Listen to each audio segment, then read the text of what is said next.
Hello दोस्तों, current affair की इस श्रृंखला में आप सभी का स्वागत है। और आज की वीडियो में हम लोग चर्चा करेंगे 22 अप्रैल 2022 के महत्वपूर्ण घटनाओं के बारे में।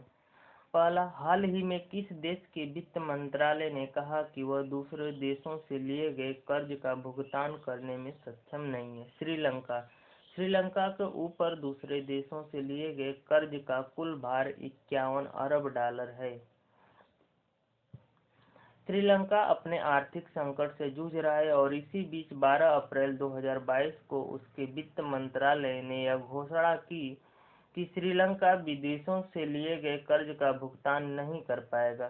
श्रीलंका ने चीन समेत कुल अन्य देशों से कुल 51 अरब डॉलर रुपए कर्ज लिया है। श्रीलंका ने साथ ही यह भी कहा कि वे देश चाहे तो मैं उन्हें इनके द्वारा दिए गए पैसे का इस वक्त ब्याज दे सकता हूँ, नहीं यदि चाहे तो वह हमसे यह राशि श्रीलंकाई रुपए के रूप में ले सकते हैं। जैसे दोस्तों, मान लीजिए आपने भारत में और आप किसी से $100 लेते हैं, तो आप उससे कह रहे हैं कि हम आपको $100 नहीं दे सकते हैं, हम इस समय केवल आपको उसके बदले 100 रुपए देंगे। मतलब हम उतनी ही राशि देंगे आपको, लेकिन डॉलर में नहीं देंगे, श्रीलंकाई रुपए के रूप में देंगे। यही इस समय श्रीलंका कहना चाहता है। श्रीलंका की आर्थिक स्थिति इस वक्त इतनी खराब है कि वहां के लोगों को खाने पीने की बुनियादी चीजें भी नहीं मिल पा रही हैं। आर्थिक संकट से जूझ रहे श्रीलंका को भारत ने मदद के तौर पर 11,000 मैट्रिक टन चावल दिया है, जो 12 अप्रैल 2022 को श्रीलंका पहुंच गया।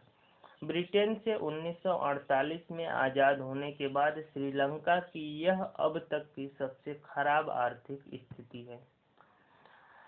इस वर्ष लता मंगेशकर की याद में शुरू किए गए नए पुरस्कार लता दीनानाथ मंगेशकर पुरस्कार से किसे सम्मानित किया जाएगा? प्रधानमंत्री नरेंद्र मोदी। प्रधानमंत्री मोदी को मिलेगा लता दीनानाथ मंगेशकर पुरस्कार। इस वर्ष प्रधानमंत्री मोदी को लता मंगेशकर की याद में शुरू किए गए पुरस्कार लता दीनानाथ मंगेशकर से सम्मानित किया जाएगा।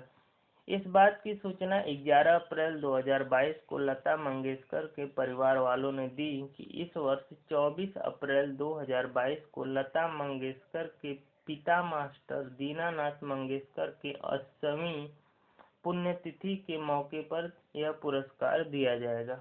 यह पुरस्कार उस व्यक्ति को प्रत्येक वर्ष दिया जाएगा जो राष्ट्र तथा उसके लोगों और समाज के मार्गदर्शन में अपना अनुकरणीय योगदान देगा। इससे संबंधित कुछ अन्य पुरस्कार जैसे मास्टर दीनानाथ पुरस्कार या विशेष क्षेत्र में आस्था पारेख और जैकी श्रॉफ को सिनेमा के क्षेत्र में विशेष योगदान प्राप्त करने के लिए दिया जाएगा। मास्टर दीनानाथ पुरस्कार संगीत के क्षेत्र में राहुल देशपांडे को दिया जाएगा। और लता मंगेशकर का निधन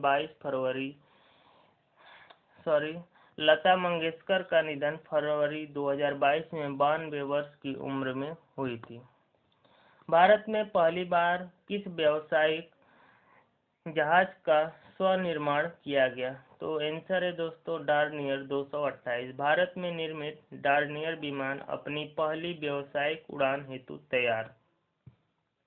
दोस्तों, यह 17 सीटर विमान है जो किसी भी मौसम में उड़ान भरने में सक्षम है। यह विमान अपना पहला उड़ान असम के डिब्रूगढ़ और अरुणाचल प्रदेश के पासीघाट के बीच 12 अप्रैल 2022 को संचालित करेगा।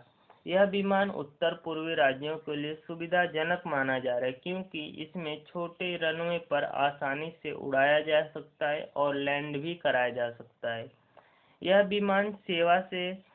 विमान सेवा से पूर्वी राज्यों के कनेक्टिविटी आपस में मजबूत हो जाएंगे क्योंकि विमानों के द्वारा लोग एक स्थान से दूसरे स्थान पर आसानी से आ जा सकते हैं। यह भारत का पहला व्यावसायिक जहाज है जो भारत में पूरी तरह से निर्मित किया गया। अभी तक भारत ने जो भी विमान निर्मित किए थे उसे केवल सेना ही यूज करती थी। यह विमान भारत में हिंदुस्तान एरोनॉटिक्स लिमिटेड HAL के द्वारा बनाया गया। हाल ही में भारत ने किस एंटी टैंक गाइडेड मिसाइल का सफल परीक्षण किया? हेलिना। भारत ने anti tank guided missile Helina का किया सफल परीक्षण। यह एक एंटी टैंक मिसाइल है, मतलब इसकी सहायता से दुश्मन के टैंकों को आसानी से नष्ट किया जा सकता है। भारत ने इसका सफल परीक्षण राजस्थान के पोखरण में किया। इस मिसाइल को किसी भी लड़ाकू हेलीकॉप्टर के साथ साथ किसी भी हल्के हेलीकॉप्टर से लॉन्च किया जा सकता है। यह हवा से जमीन पर मार करने में सक्षम है। यह मिसाइल दागो और भूल जाओ के सिद्धांत पर कार्य करता है। यह मिसाइल 45 किलो वजनी है, जो अपने साथ 8 किलो विस्फोटक पदार्थ रखता है। इसकी चाल 230 मीटर प्रति सेकंड है। इस मिसाइल का रेंज 500 मीटर से 20 किलोमीटर तक है। मतलब इस मिसाइल की सहायता से लक्ष्य को 500 मीटर की दूरी पर रहे या 20 किलोमीटर की दूरी, मतलब इतने के रेंज में अगर हमारा कोई लक्ष्य है तो इस मिसाइल से उसको हिट किया जा सकता है।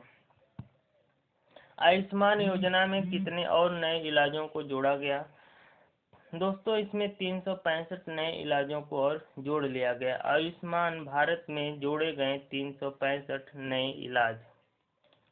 प्रधानमंत्री द्वारा चलाई जा रही योजना आयुष्मान भारत प्रधानमंत्री जन आरोग्य योजना के तहत स्वास्थ्य लाभ पैकेज 2022 का नया संस्करण शुरू किया गया है, जिसमें 365 नए प्रकार के रोगों के इलाज को भी शामिल किया गया है। इस योजना के तहत अब कुल इलाज के प्रकार 1949 हो गए हैं। इस योजना के तहत व्यक्ति को 5 लाख तक का स्वास्थ्य बीमा दिया जाता है, जिसका वहन सरकार करती है। दोस्तों, अगर वीडियो अच्छा लगा हो तो वीडियो को लाइक, चैनल को सब्सक्राइब और शेयर जरूर करें। धन्यवाद।